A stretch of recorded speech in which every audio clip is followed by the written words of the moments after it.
Hi guys, kumusta? May i-share lang ako. Yung cellphone ko, nalaglag. So, na-triggered yung emotion ko. Ang ginawa ko, nag-isip lang ako ng positive. Nag-create lang ako ng magandang reason. Instead, mayamot. Ang ginawa ko, yung thinking ko binago ko lang. Nag-isip lang ako ng maganda. Binigyan ko ng reason. So, ayun.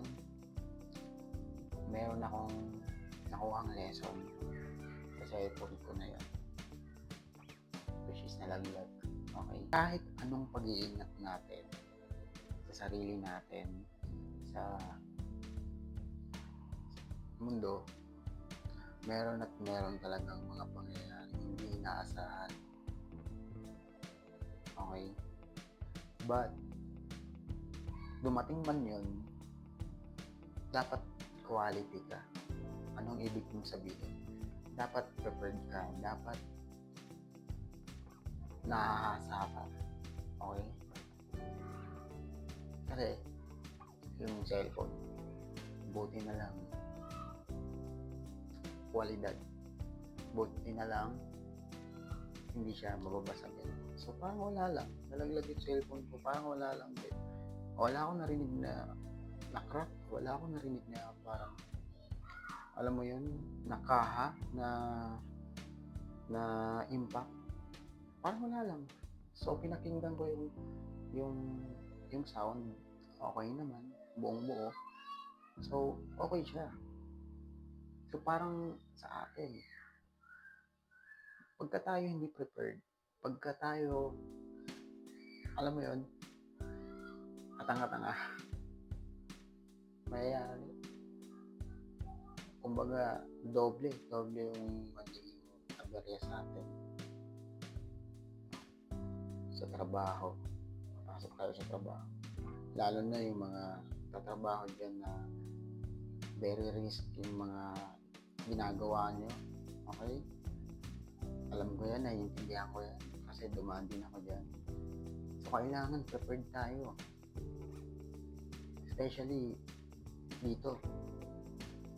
Okay? Para focus tayo. Para active tayo. Para more, alam mo yun, proactive tayo. Para dumating man yung mga, kung ano man na aksidente yan, hindi tayo agad-agad maapektuhan. Okay? Mai-handle natin yung sitwasyon. Mai-save natin yung sarili natin. Kaysa sa kung ano-anong ginagawa mo, hindi mo inaasa ang sarili mo. Then, once na tinest ka, okay, ng mga pangyayari, nangyari ka. Kasi, hindi prepared ang sarili mo. Aantok-antok ka.